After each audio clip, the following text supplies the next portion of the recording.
Ok, bonjour et bienvenue sur notre chaîne. Aujourd'hui, dans cette vidéo, tu vas apprendre à résoudre un système de deux équations à deux inconnus en utilisant la méthode graphique.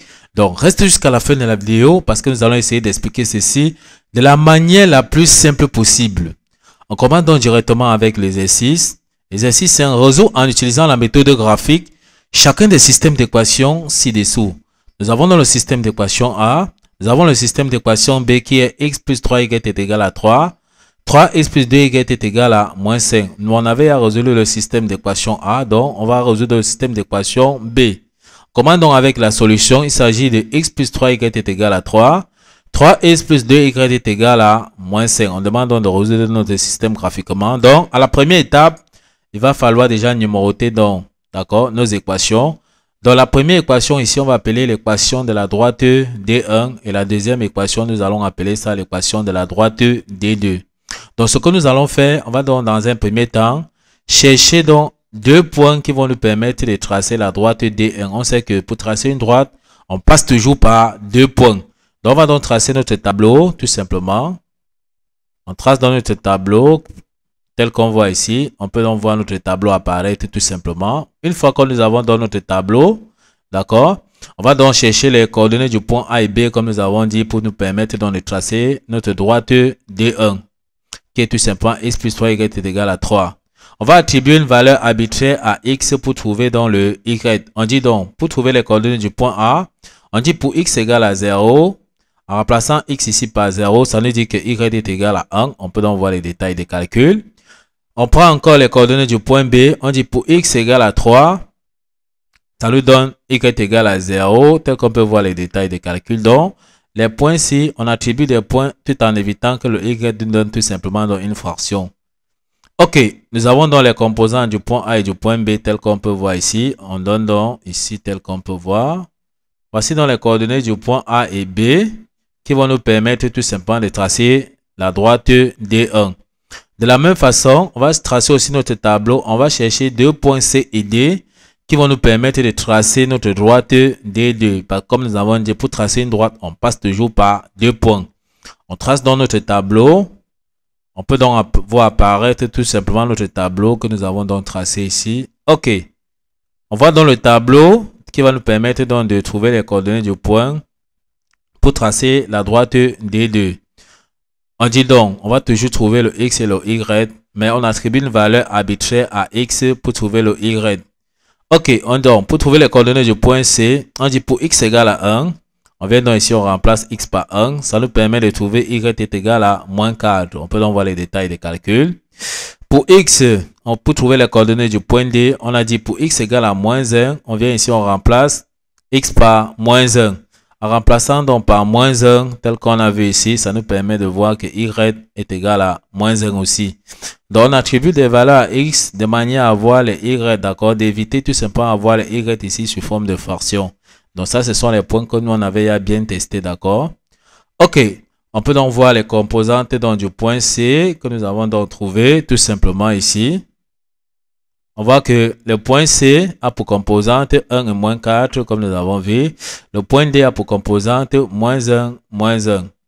Donc, ça veut dire que nous avons déjà le point C et le point D. Donc, on peut y tracer la droite D2 qui va passer par le point C et le point D. On prend dans notre repère orthonomé qu'on va tout simplement donc tracer nos deux droites. On trace donc dans un repère orthonomé. On peut donc voir apparaître tout simplement notre repère orthonomé, tout simplement ici. Ok, on voit dans notre repère orthonomé. Voici dans notre repère orthonomé qui apparaît. Comme nous avons dit, on va donc chercher tout simplement à tracer dans un premier temps la droite D1. On a vu que la droite D1 passe par le point A et le point B. On prend donc le point A d'abord. Le point A pour composante 0, 1. X égale à 0, Y est égal à 1. Donc X égale à 0, Y est égal à 1. On a donc le point A déjà. Le point B, X égale à 3, Y est égal à 0. Donc X égale à 3, tel qu'on peut voir ici, Y est égal à 0. On a donc le point B. On trace donc tout simplement la droite passant par le point A et le point B. Donc on trace tout simplement dans cette droite-ci. La droite qui est en B, c'est donc la droite D1. De la même façon, on a vu que la droite D2 passe par le point C et le point D. Le point C a pour composante x égale à 1, y égale à moins 4. Donc x égale à 1, y égale à moins 4. Ça nous donne donc les composantes du point C. Donc ici, on peut dire que voici donc le point C qui se trouve donc à ce niveau-ci. Et ça, c'est l'équation de la droite D2 en rouge tout simplement ici. Donc on peut appeler ça l'équation de la droite D2. Ok, on trace donc tout simplement notre droite qui va passer donc par le point C et le point D. Ça va nous donner donc la droite D2 telle qu'on voit ici. Ce qu'on peut constater, c'est quoi? C'est que les deux droites se coupent. Dans la droite D1 en bleu et la droite D2 en rouge, donc se coupe donc en ce point-ci qu'on peut donc voir en image. Donc, voici donc le point d'intersection des deux droites telles qu'on voit ici. Dans la solution de notre système d'équation se trouve donc à l'intersection des deux droites. Tout ce qu'on va faire, c'est projeter dans le point d'intersection, c'est-à-dire le point de rencontre dans des deux droites, projeter sur l'axe de X. Lorsqu'on projette sur l'axe de X, ça nous permet de comprendre ici, on voit que X est égal à moins 3. Donc, on a déjà trouvé dans le X ici, donc X est égal à moins 3.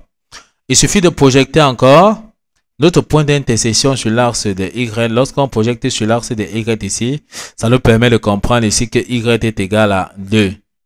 Donc, on voit ici que Y est égal à 2. Donc, le point de composante x égale à moins 3, y est égal à 2 est tout simplement la solution de notre système d'équation. On peut donc donner tout simplement la solution S. On ouvre bien la parenthèse. On commence toujours par donner la valeur de x suivi de la valeur de y qui est tout simplement donc 2. On peut donc fermer notre parenthèse tout simplement et on encadre notre solution. Tout ce qu'on peut faire maintenant, on peut donc vérifier tout simplement les points ici en remplaçant dans l'équation, d'accord, x et y par leur valeur pour voir comment ça vérifie bien 3 et moins 5. Ok, si on veut résumer tout simplement ce que nous avons fait ici, pour pouvoir résoudre ceci, nous avons eu d'abord besoin de tracer la droite D1 qui passait par le point A et le point B que nous avons cherché ses composantes, d'accord. Ensuite, nous avons cherché les composantes du point de la droite D2, d'accord, qui passait par le point C et le point D, d'accord, que nous avons également donc tracé. Donc, nous avons tracé la droite D1 qui passait par le point A et le point B. Nous avons tracé la droite D2 qui passait par le point C et le point D que nous avons cherché au préalable leurs composantes. Nous avons obtenu le point d'intersection des deux droites que nous avons projeté. Sur l'axe des X, ça nous a donné donc la valeur de X. Nous avons projeté aussi le point d'intersection sur l'axe de Y. Ça nous a donné la valeur de Y qui était la solution de notre système d'équation. Nous sommes donc arrivés au terme de cette vidéo. Ne manquez pas de vous abonner à la chaîne, de liker la vidéo, de partager la vidéo aux proches et amis et d'activer dans la cloche de notification pour ne plus manquer nos prochaines vidéos. Sur ce, à bientôt.